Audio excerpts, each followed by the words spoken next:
Começa agora um programa que traz tudo sobre o livro mais lido em todos os tempos.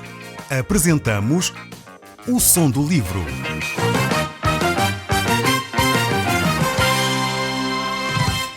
Seja muito bem-vindo. Neste podcast vai encontrar o livro mais conhecido e lido em todo o mundo. Vamos levá-lo numa viagem pela história da humanidade. Este é um audiolivro para si, para a sua família e sociedade em geral. Contextualização e comentários de Paulo Chaveiro. Eu sou o Paulo Chaveiro e nós hoje vamos voltar ao texto do livro de Isaías. Mas aqui neste texto que nós vamos voltar hoje, encontramos uma grande mudança. Uma grande mudança porque o livro de Isaías, podemos dizer assim, tem esta segunda grande divisão. Esta secção é como subirmos um novo nível no patamar da revelação de Deus. Mesmo o estilo da escrita que Isaías tem usado até aqui vai ser alterado. E, de facto, ele quer enfatizar alguns aspectos e, por isso, até este aspecto da escrita é modificado. Até o capítulo 35, nós tivemos um estilo mais poético. Não sei se tem acompanhado os nossos programas, mas Isaías tem usado muitas metáforas, muito sentido poético nas questões.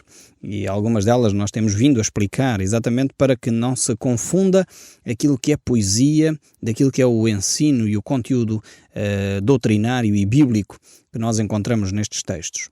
Aqui do capítulo 36 até o 39, Isaías vai agora utilizar um estilo diferente de escrita. Ele vai usar a prosa para poder então descrever de uma forma muito mais simples, mais clara, aquilo que vai ocorrer. Depois no capítulo 40 ele volta de novo a utilizar um estilo mais poético, utilizando mais imagens e metáforas, uma linguagem talvez, diriam alguns, mais bela, para poder descrever aqueles fenómenos que Deus tem para cada um de nós. Então, na primeira parte, nós podemos ver, até o capítulo 35, podemos ver o juízo de Deus e o governo de Deus. Estes foram os grandes ensinos que nós descobrimos nestes 35 capítulos. Deus irá julgar as nações, Deus não vai permitir que as coisas continuem ad eterno a acontecer injustiças, corrupção. Não, Ele um dia vai pôr um ponto final nas injustiças, na corrupção, no engano. Aquelas situações que muitas vezes não tiveram um julgamento humano correto, Deus julgará corretamente. Mesmo quando os nossos tribunais não funcionam, Deus fará a justiça funcionar. Agora, nesta segunda parte, que nós vamos encontrar aqui no livro de Isaías, nós vamos ver a ação de Deus através da sua graça, a salvação de Deus, aquilo que Deus quer fazer, aquilo que no fundo é o sentir do seu coração, o desejo que Deus tinha que acontecesse à humanidade.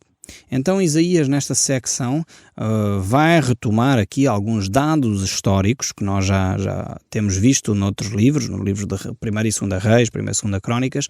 Ele vai de facto retomar estes relatos históricos, mas a pergunta que se levanta é, mas porquê isto? Porquê é que ele retoma alguns factos históricos?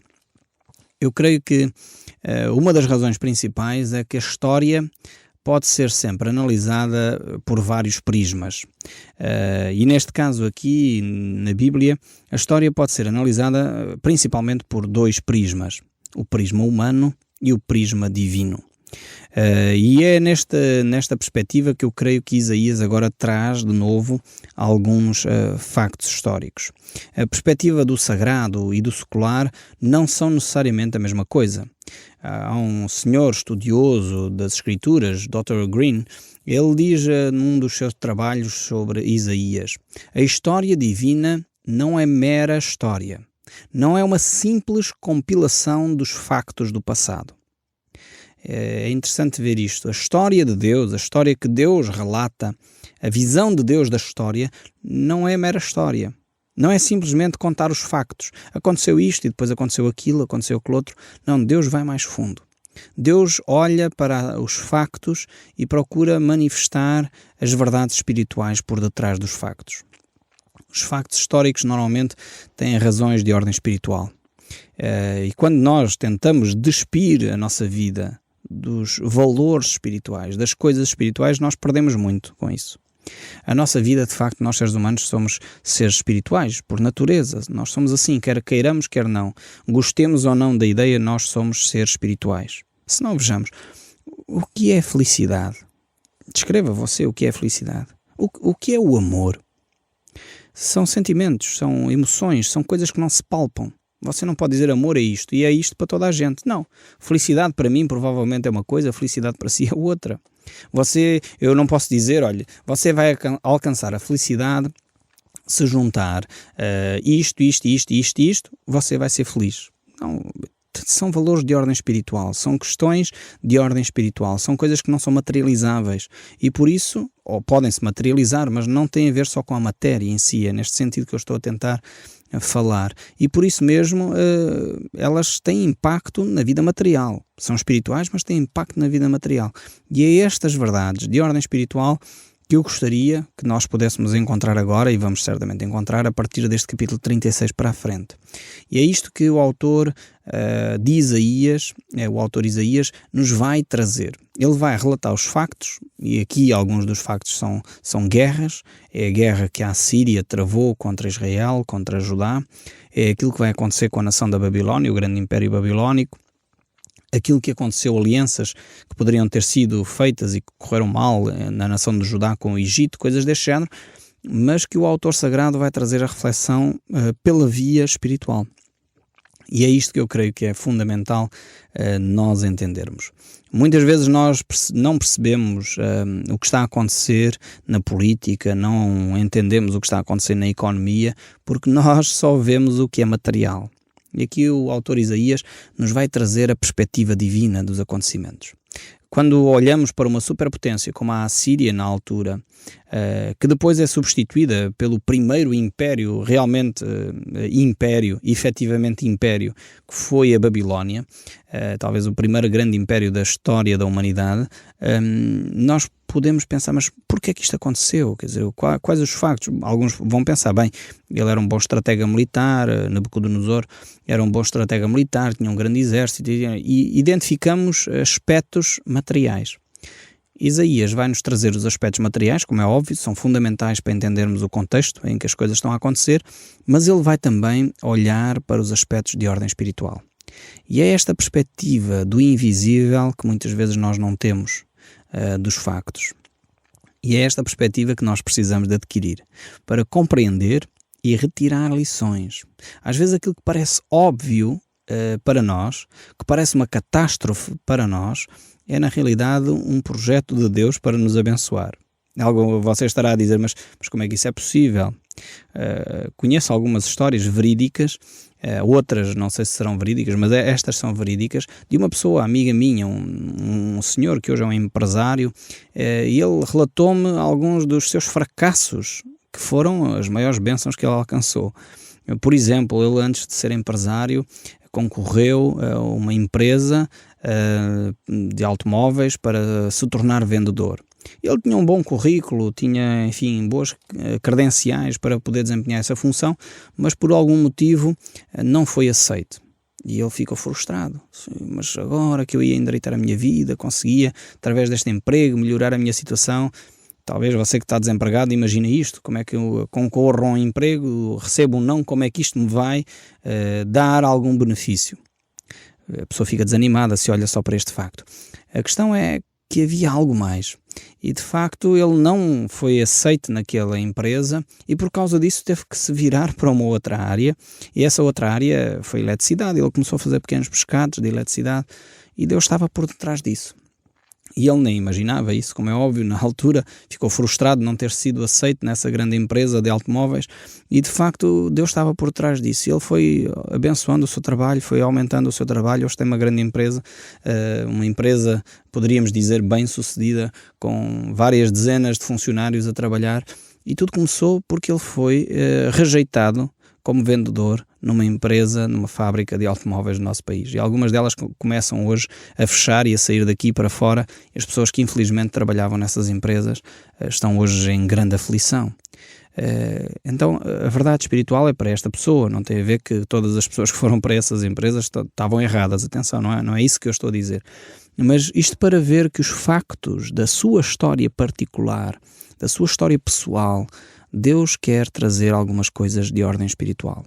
E foi dessa forma que essa pessoa conheceu outras pessoas, que depois mais tarde veio conhecer o Evangelho, a Palavra de Deus, por um evento realizado para casais, e dessa forma a pessoa tem vindo a ser transformada por Deus.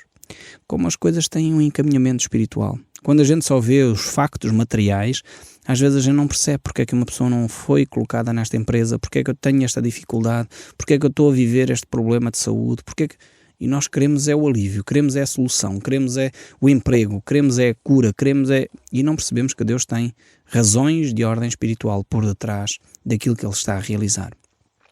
Isaías vai relatar factos que se encontram registados no livro de 2 Reis, capítulo 18, capítulo 19 e em 2 Crónicos 29 e 30. Talvez sejam umas leituras complementares interessantes que possa fazer. Nós vamos ver grandes milagres acontecerem aqui nesta secção entre o capítulo 36 e o capítulo 39.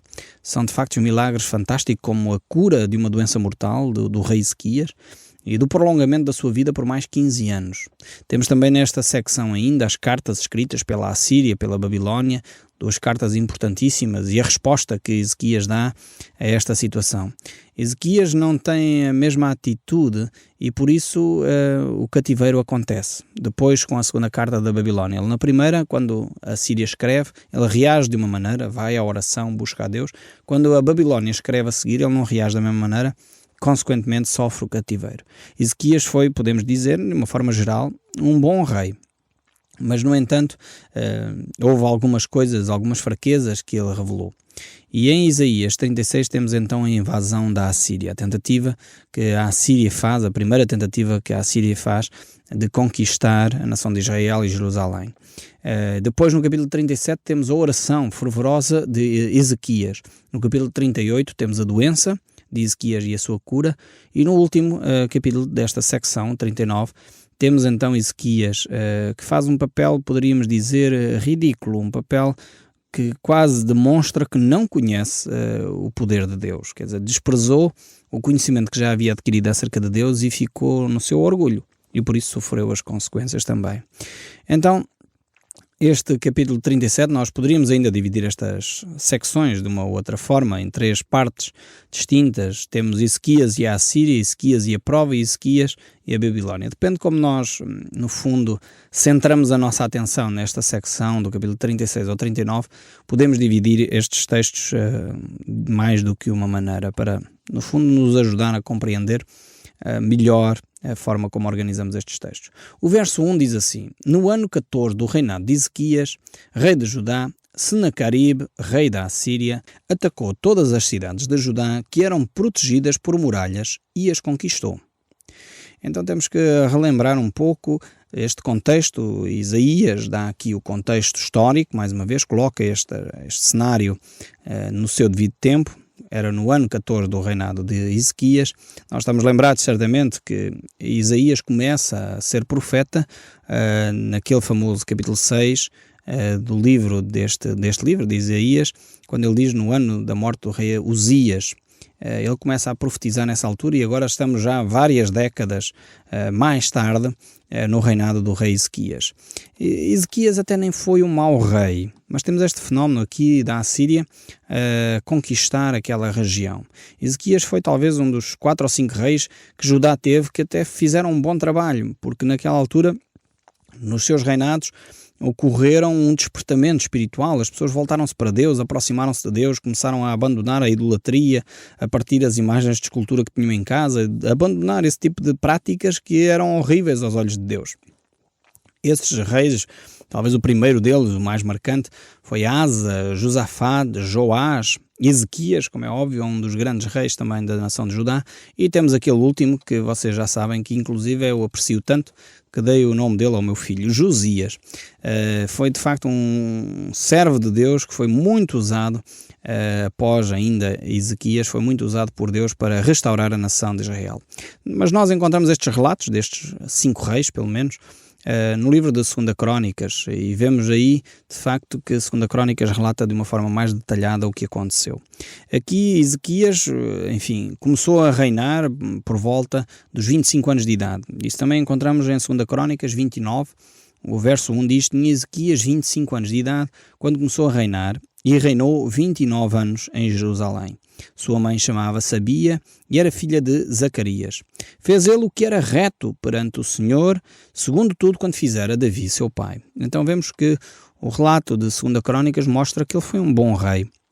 Um rei que procurou a retidão, um rei que procurou fazer aquilo que era a vontade de Deus. Então, neste tempo, apesar disso, Senaqueribe, rei da Assíria, vinha do norte e vinha a conquistar praticamente todas as cidades, todos os países que ele encontrava. Vinha de Nínive e descia por ali abaixo, pelo crescente fértil, e estava a conquistar aquelas cidades todas e chegou a Israel, fez o mesmo, chegou às cidades fortificadas com muralhas e ele, como uma torrente de água firme a quem ninguém pode resistir, foi conquistando cidade após cidade. E é óbvio que Ezequias, um pequeno rei, no meio de uma inundação destas de poder, Ezequias certamente estaria apreensivo, estaria com medo. Apesar de ele ter sido um bom rei, ele foi em algumas coisas um rei relativamente fraco, com algumas áreas de fraqueza muito marcantes. E nesta primeira investida, Senaqueribe praticamente chegou às portas de Jerusalém. Foi conquistando, enfim, várias cidades, ao ponto de Ezequias fazer concessões, tentar, enfim, comprar os bons favores de Senaqueribe, dando-lhe o ouro e a prata que se encontravam no templo. Infelizmente esta estratégia não resultou e muitas vezes nós pensamos que podemos comprar com o dinheiro, com os bens, com o estatuto social, as amizades. Achamos nós que, enfim, se eu for muito generoso as pessoas vão gostar de mim e caímos na real rapidamente, não é? E Ezequias percebeu que não podia comprar o rei da Assíria com o ouro e com a prata do templo. Este foi um dos erros que ele cometeu logo.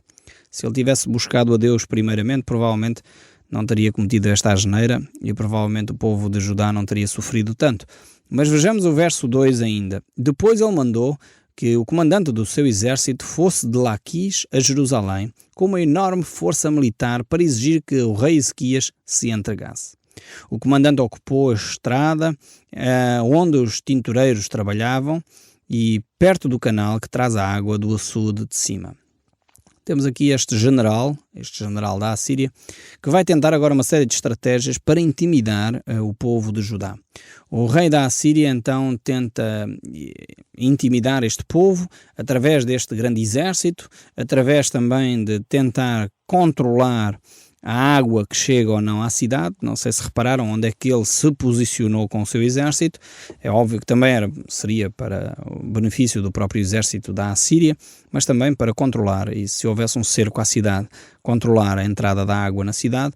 Mas ele vai com uma estratégia extremamente bem montada. Vejamos então o verso 3 deste capítulo aqui, 36, que nós estamos a ler. 3 autoridades de Judá saíram então para se encontrar com este general. O encarregado do palácio era Eliaquis, filho de Ilaquias, o escrivão, Sebená, e o conselheiro do rei, Joás, filho de Asaf. Temos aqui então uma comissão constituída para ir negociar o tratado de paz com este general da Assíria. O oficial assírio disse: levem para Ezequias esta mensagem do grande rei, o rei da Assíria, em quem vocês estão a basear a vossa confiança. Esta era a mensagem que ele trazia. Provavelmente aqui o general assírio acreditava, e era um facto, que Israel e Judá, neste caso Judá, iria estabelecer uma aliança com o Egito. E por isso mesmo ele diz isso no verso 6. Vocês estão a confiar na ajuda do Egito, mas isso é o mesmo que usar uma cana como bengala. Isto é, ela vai quebrar e furar-vos a mão. Assim é Faraó, rei do Egito, para aqueles que confiam nela. É óbvio que este general estava a fazer um bocado de demagogia política, estratégica ou militar para intimidar a nação de Judá. Mas na realidade era um facto. Confiar nos homens, quando temos Deus do nosso lado, é uma grande asneira, é um grande disparate. Temos de confiar em Deus. Mas ao mesmo tempo este general ia bem preparado, tinha feito o trabalho de casa. Então ele queria mesmo intimidar o povo de Judá. E ele diz: ou por acaso vocês vêm dizer que confiam no Eterno, no vosso Deus? E não foram os santuários e os altares do Eterno que Ezequias destruiu, quando mandou o povo de Judá, de Jerusalém, adorassem num só altar? Ele aqui, por um lado, faz o trabalho de casa, no sentido de não vale a pena vocês confiarem em Deus. Por outro lado, não percebia muita diferença entre os altares a Baal e os altares ao Deus eterno. E isto parece a cabeça de muitas pessoas que não têm discernimento espiritual. Há muitas pessoas hoje em dia, como este oficial do exército da Assíria, que não percebem a diferença entre as religiões, entre adorar a Baal e adorar a Deus. Para ele era tudo a mesma coisa. Destruir os altares de Baal era a mesma coisa que estar a destruir os altares de Deus. E infelizmente algumas pessoas têm esta confusão espiritual. Alguns não dizem: bem, mas todas as religiões são boas, porque é que as pessoas hão de estar a falar que temos que seguir a Cristo? Afinal de contas, não é tudo bom, tudo o que fala bem, o budismo, o hinduísmo, o judaísmo, o islamismo e os outros ismos todos, afinal não é tudo bom, não é tudo a mesma coisa, não busca tudo a Deus. E esta é a grande confusão que muitas vezes reina na mente das pessoas. É a mesma que este general da Assíria tinha, pensando que, ok, há aqui qualquer coisa, enfim, então ele manda destruir uns altares e afinal manda fazer só um altar. Ele não percebia bem esta diferença entre adorar o Deus verdadeiro e adorar as imagens de escultura e ter os ídolos. Ele prossegue então esta tentativa de intimidação do povo. E ele diz: eu vou fazer um trato com vocês. O meu rei dará 2.000 cavalos se vocês puderem arranjar homens suficientes para os montar. Isto era uma demagogia clara. Ele estava a dizer: ok, vocês são um povo tão fraco, o melhor é não lutarem. E se for preciso, nós ainda ajudamos. Nós damos material bélico, damos os cavalos para vocês, se quiserem lutar contra nós. Nós damos 2.000 cavalos. E isto era uma força imensa em termos de poderio militar. Mas ele estava, no fundo, a tentar intimidar o povo de Judá. E o verso 10 ainda diz: vocês pensam que eu ataquei e destruí os seus países sem a ajuda do Deus eterno? Foi o próprio Deus quem me mandou atacar e destruí-los. Vemos aqui que ele agora começa a utilizar uma outra estratégia, dizendo que o próprio Deus, jogando com as armas de Judá, dizendo: foi o próprio Deus vosso que me disse para eu fazer desta maneira. E agora a comissão, diante deste assunto, no verso 11, reage e diz: fala o Senhor em aramaico, por favor, pois nós entendemos. Não fala em hebraico, porque todas as pessoas estão nas muralhas, estão a ouvir. Então esta comissão estava preocupada porque este homem estava claramente a fazer propaganda militar. Ele estava ali a gritar para que todos os habitantes de Jerusalém ficassem intimidados, desanimassem e abandonassem a guerra. E a comissão manda que eles tentassem falar numa outra língua para que as pessoas não entendessem e ao mesmo tempo abafasse ali o assunto. Depois vemos então qual é a atitude de Ezequias. Ezequias, no capítulo 37, verso 1, diz: assim o rei Ezequias ouviu o que eles contaram, rasgou a roupa em sinal de tristeza, vestiu um saco de pano grosseiro e foi para o templo do Deus eterno. Ele mandou Eliaquim, o encarregado do palácio, Sebená, o escrivão, e os sacerdotes mais idosos, que fossem falar com o profeta Isaías, filho de Amós.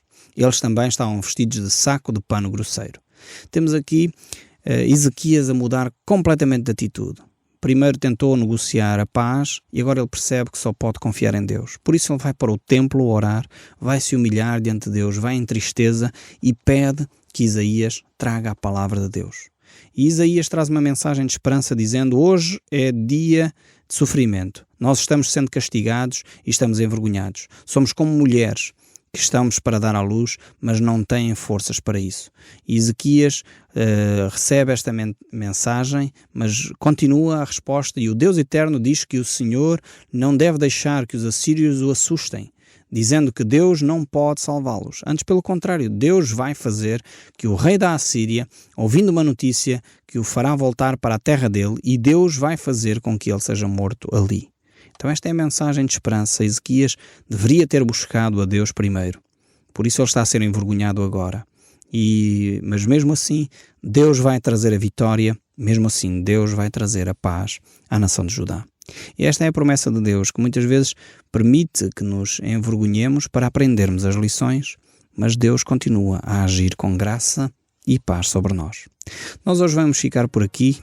No nosso próximo programa nós voltaremos a ouvir o som deste livro. O Som do Livro, uma produção da Rádio Transmundial de Portugal.